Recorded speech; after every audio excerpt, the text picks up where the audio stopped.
Once upon a time there was a princess. Several lovers came to the palace to win her hand in marriage, but it seemed to the princess that each of them was looking at her without even noticing her. They behave as if the princess has nothing but her fine crown and royal robes, she said to herself. One afternoon after one of these visits, the princess thought, sometimes I wish I was young again. He got his favorite ball from childhood, which shone as he threw high towards the sun. He took the ball to the palace courtyard and threw it up. Once he threw it higher, and as he ran to catch the ball, it fell on a tree stump. The ball fell into the royal well. He ran to pick up his ball before plunging it too low, but when he got there he couldn't see it in the water. Oh no! He cried, this is terrible. Just then a small green frog pulled its head out of the water.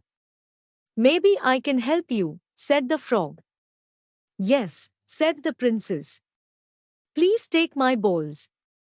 Never mind, said the frog. But first you have to ask something. What do you mean, said the princess. It's for you to spend time with me today, said the frog. I'm not sure I know what that means, said the princess. Just spend time with me today, repeated the frog. I'm on it, said the frog. He took a dip in a deep well. Moments later, he brought the ball up with one hand. Thank you, said the princess, taking it from him. He ran. Wait a minute, said the frog. You promised to spend time with me today. I already did, he said with a shrug. And the princess went back to the palace. There was a knock on the door that night at dinner with his family and royal advisors. When the servant opened the door, no one was found there. The frog stood down and cleared its throat. The princess has promised to spend time with me today, said the frog as loudly as he could. So here I am. Girl, said the king from the end of the table. Did you promise to spend time with this frog, as he claimed? In a way, said the princess. After a pause, he said, oh, great, come in. The talks have become a matter of concern in the state. None of the royal advisors knew what to do. Dad, if I may, said the princess. Maybe we could. Pause. The king said, cutting him. I have enough mentors, believe me.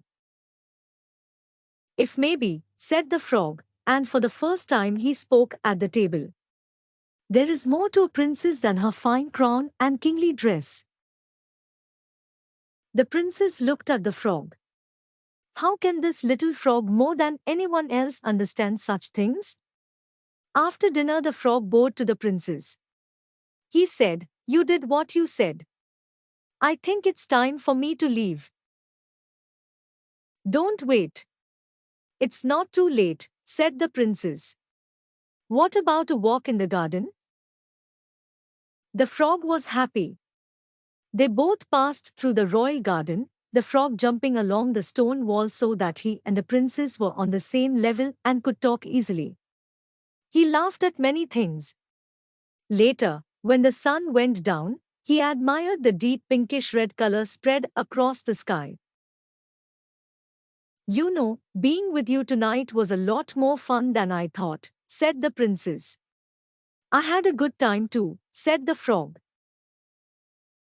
Who knew? The princess smiled.